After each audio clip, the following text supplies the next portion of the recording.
You are watching A News. I'm Katie Wilson. Here are the top stories for today. Trump reiterates his hope to secure peace in Ukraine as he confirms his readiness to apply secondary tariffs on Russian oil. Tensions between China and Taiwan escalate, sparking concerns over security in Asia.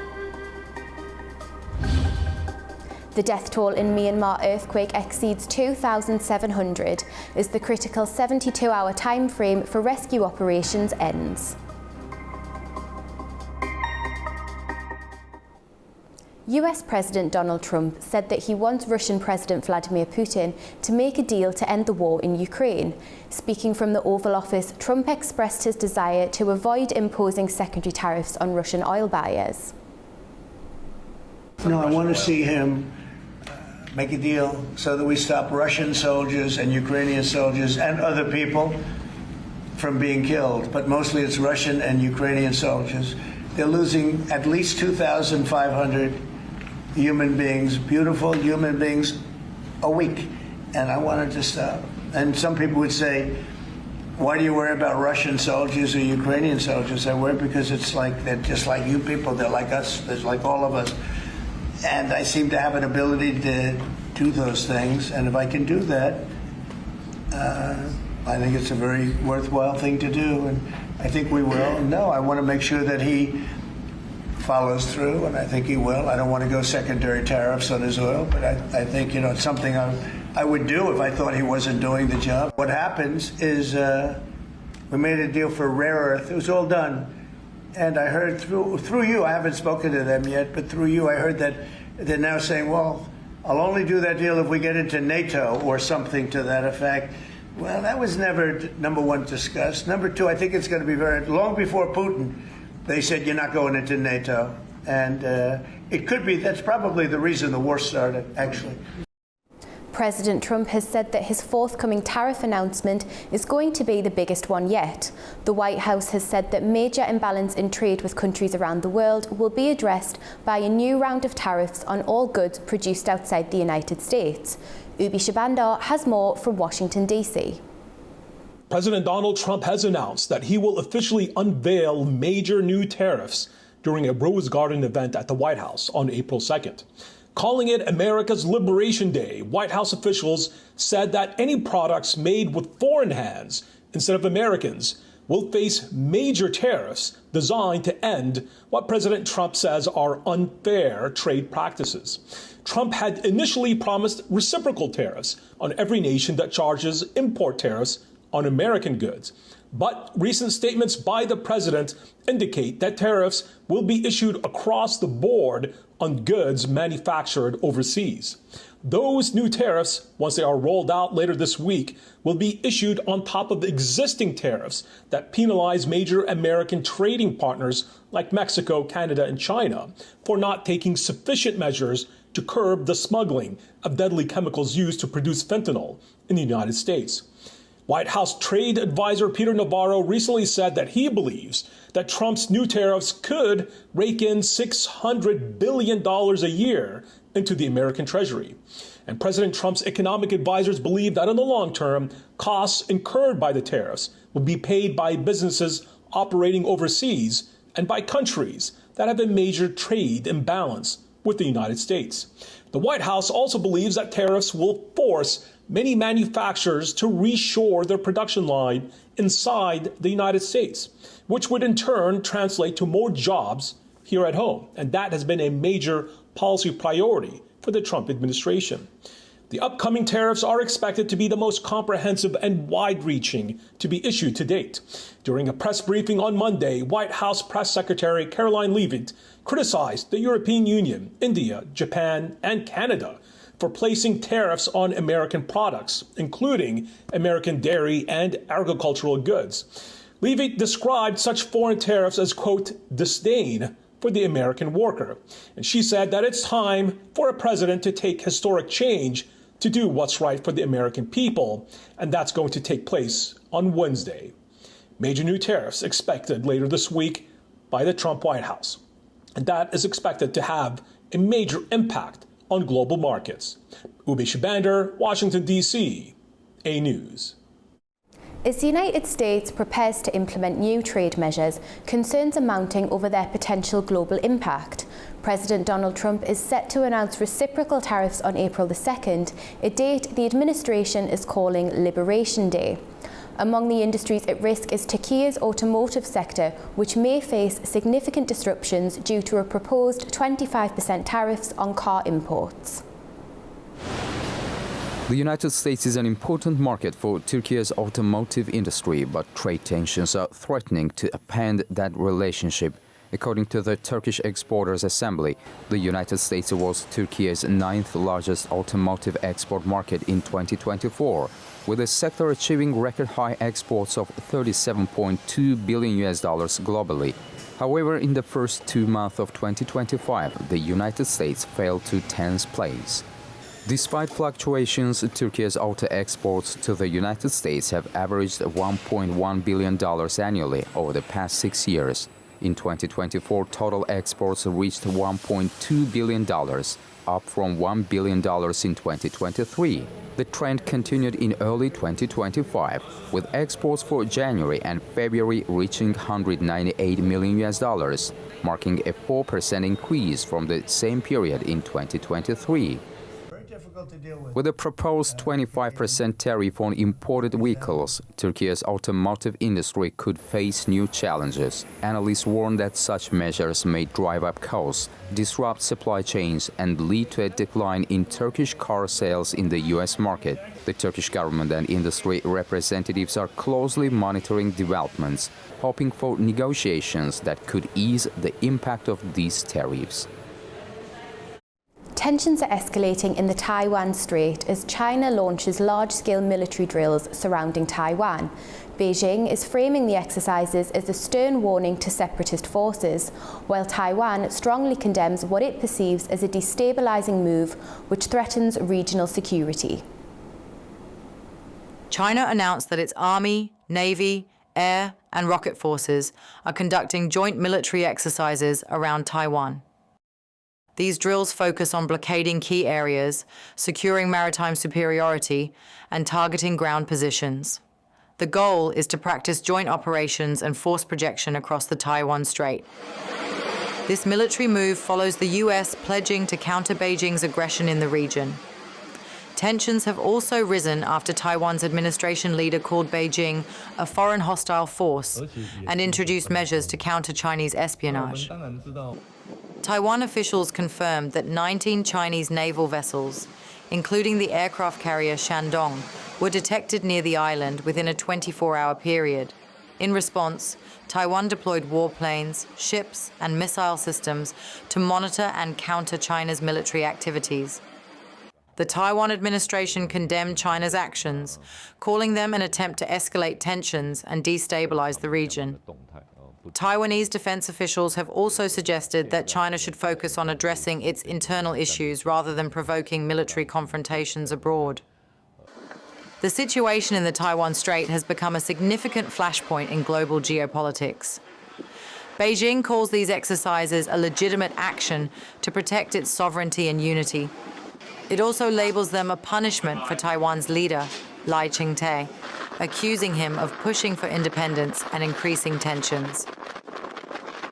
A powerful earthquake that struck Myanmar and Thailand on Friday has led to 20 confirmed deaths across Thailand, with 13 of them from the collapsed construction site. Rescue operations continue, with efforts focusing on collapsed structures where survivors may still be trapped. Meanwhile, the death toll in Myanmar exceeded 2,700. Situation remains tense in the aftermath of the 7.7 magnitude earthquake that struck Myanmar and Thailand. Aid groups arriving in the worst-hit areas of Myanmar said there was an urgent need for shelter, food and water after last week's devastating quake, while in Bangkok, rescuers pressed on searching for life under the rubble of a collapsed skyscraper. More than 2,700 people died in the 7.7 magnitude quake, and as aid teams made into areas near the epicenter, it became clear to them that a massive humanitarian effort was required for those who survived.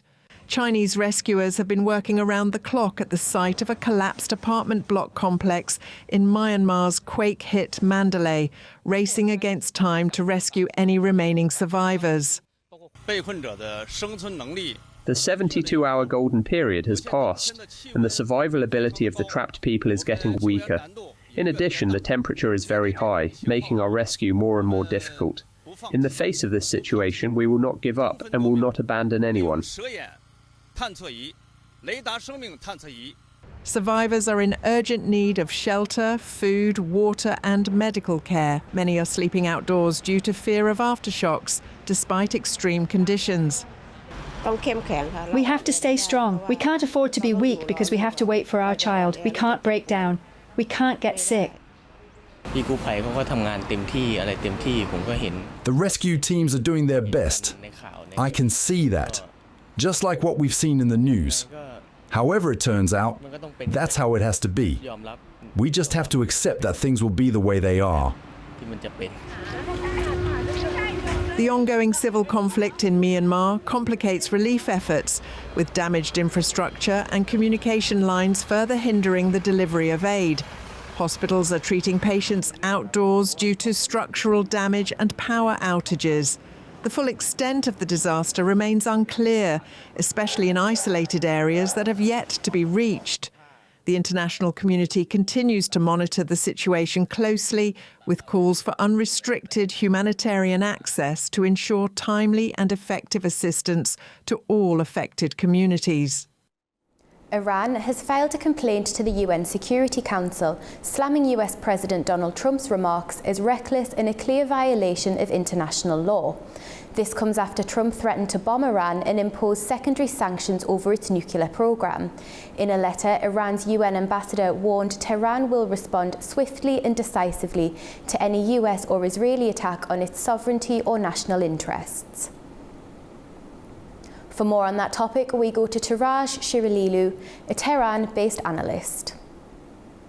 Iran's mission in the United Nations headquarters in New York has protested officially in a letter to UN Secretary General, as well as UN Security Council Chairman, regarding the recent threat by US President Donald Trump, in which he said that United States will heavily bombard Iran if Iran does not enter into negotiations over its nuclear program.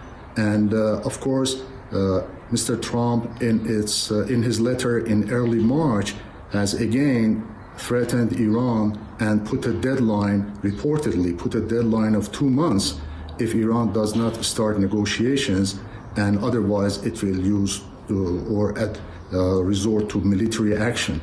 Iran responded to Mr. Trump's letter a few days ago and said that it will only agree with indirect negotiations with the United States as long as United States uses the language of force and intimidation or bullying. Of course, this policy by the United States is called maximum pressure campaign.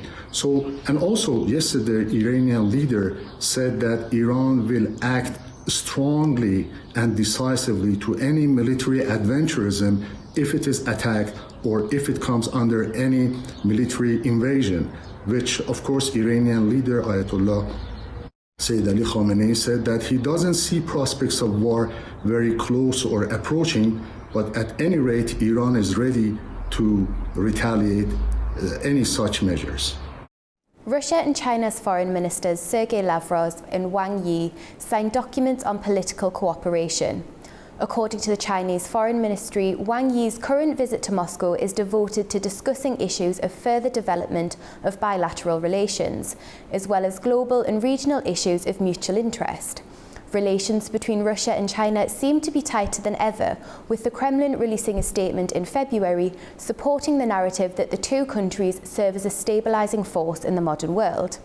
However, China tries to take a neutral position in the Ukraine war and states that China isn't sending any lethal weapons to either side. The Chinese foreign minister is meeting the Russian president today.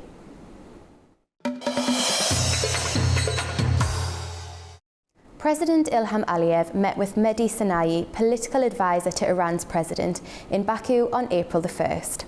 Sinai conveyed President Masoud Pezeshkian's greetings and praised Azerbaijan's development and growing bilateral ties. Talks focused on strengthening cooperation in transport, trade and energy, especially the North-South corridor. The sides also discussed progress on the Arbend Bridge over the Araz River. President Aliyev welcomed deeper ties, noting shared values and the positive dynamic in recent bilateral visits. In our previous context, we discussed the complexity of regional development and the roles that Turkey and Iran play in the South Caucasus. We were joined by Farij Ismailzadeh, member of the Azerbaijani parliament, and Regip Soyle, bureau chief at Middle East Eye. I would say that Iranian-Armenian relationships have also developed a lot. So that has been a cause of tensions with official Baku.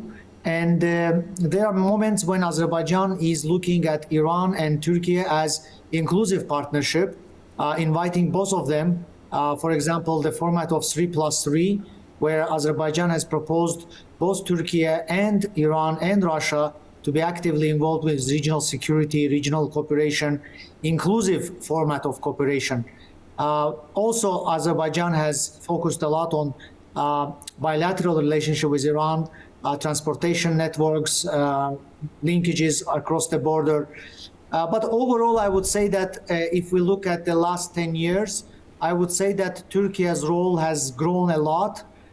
Turkey has become extremely powerful, let's say, player in South Caucasus as well as in Central Asia.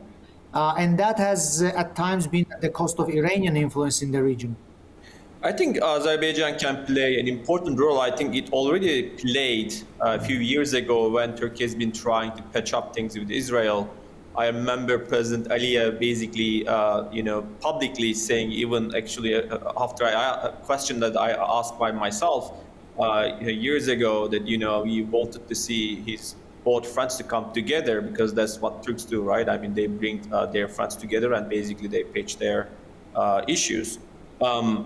But the problem is with the current Israeli administration is not Israel itself as a state, but more of the Benjamin Netanyahu's government. And I think Turkey has been making very clear in recent months that, especially as you can see it in the Turkish Foreign Minister's statement just 2 days ago, specifically highlighting that, this issue about Benjamin Netanyahu and his government rather than the state of Israel. And once there is a change within the Netanyahu government and there will be a new government in place, I'm very sure Azerbaijan can play a very constructive role to bring both sides together and basically create this modus vivendi. Right after the bulletin, we shall discuss the relationship between the Central Asian nations and the EU. Now, thousands of demonstrators are continuing to take to the streets across Turkey. Joining me now to discuss the protests and their possible implications is Gökhan Gökçe, journalist and analyst. Thanks for joining us, Gökhan. So, the scale of these ongoing protests is quite large. What's your reading of the situation? First of all, thanks for having me. As you said, the protests have been going on since the mayor of Istanbul has been arrested due to charges of corruption.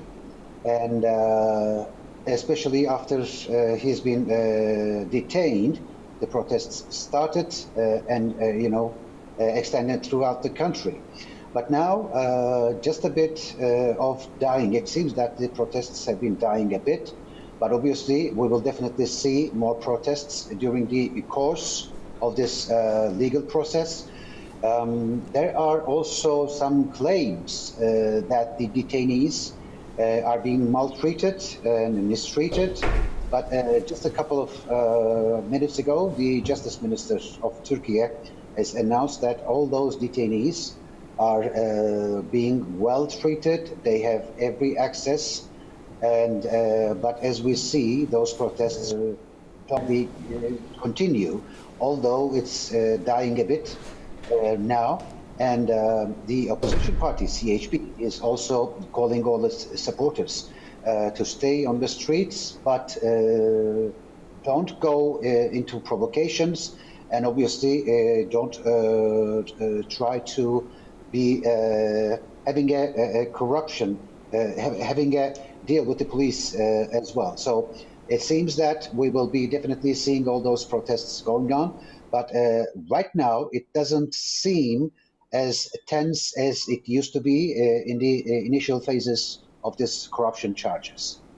Thanks for that. So I want to focus on the leader of the main opposition party, who has criticised the UK Prime Minister, Sir Keir Starmer, for silence over the ongoing protests. What do you make of this? Well, this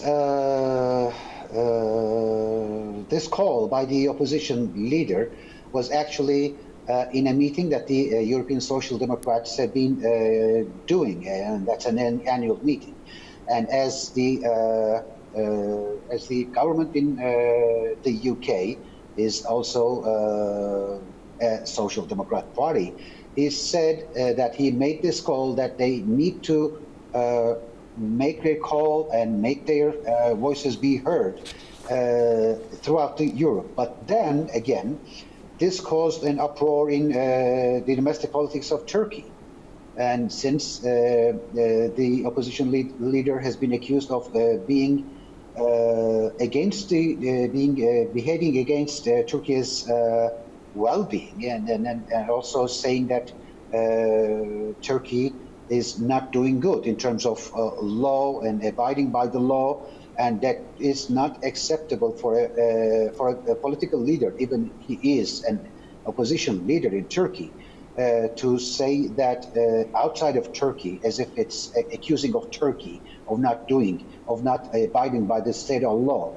But then after this happened, we didn't see any comments from the CHP leader, the opposition leader, doing the same thing to other countries. But also, let's keep in mind that he is also trying to get the attention of the European community and all the world leaders as well. And he's been speaking to the international press, he's been speaking to the leaders of the NGOs, and is saying that those investigations are not abiding by the law, and those are against the law, which then again also caused some uproar here in Turkey domestically. And also the president of Turkey, the justice minister, and the communications directorate of Turkey has announced that Turkey is a country that is abiding by the rule of law, and everybody should respect that process. So as we see, this process is still ongoing, and the prosecutors are trying to finalize their allegations and filing the indictment. And once this indictment has been finalized, and then we will all be seeing what really is this indictment includes. So we will be having a fair and much more clearer view of what the allegations are, and then obviously the process, the legal process, will start. And due to this process, we will definitely be seeing that there'll be too many appeals against what the prosecutor has been alleging and claiming against those responsible. But that's, of course, a process that is going to take a lot of #1 seat of the Turkish domestic politics. And obviously, it will definitely have some international impact as well. That's really interesting insight there. Thank you for joining us. That was Gökhan Gökçe, journalist and analyst, who joined from Istanbul in Turkey. Now, Germany has issued an apology to Azerbaijan for a social media post depicting the flag of the former separatist regime, published on German President Frank-Walter Steinmeier's social media account, which caused serious discontent in Azerbaijan. The head of the German President's office reaffirmed support for Azerbaijan's territorial integrity, apologised for the incident caused by what was described as a technical mistake, and approved the public release of the apology letter. The Azerbaijani Defence Ministry stated that units of the Armenian armed forces periodically opened fire using small arms on Azerbaijan army positions. There has been no official response from Yerevan. The incidents come amid ongoing peace negotiations between the two countries. While talks have shown cautious progress, Baku continues to call for full respect of its territorial integrity and steps towards previous agreements. Tajikistan, Uzbekistan and Kyrgyzstan have signed a historical agreement marking the junction point of their shared borders during a summit in Khujand. Our correspondent Fariza Kalamazina has more. A historic summit took place today in Khujand, where the leaders of Uzbekistan, Tajikistan and Kyrgyzstan signed a groundbreaking agreement on their shared border junction. Along with this, they adopted a joint declaration committing to transform their borders into a zone of peace, stability and development. This deal follows 23 years of negotiations resolving long-standing disputes in the Fergana Valley. For Kyrgyzstan's President Japarov, this marks his first visit to Tajikistan since their border reopened in the middle of March.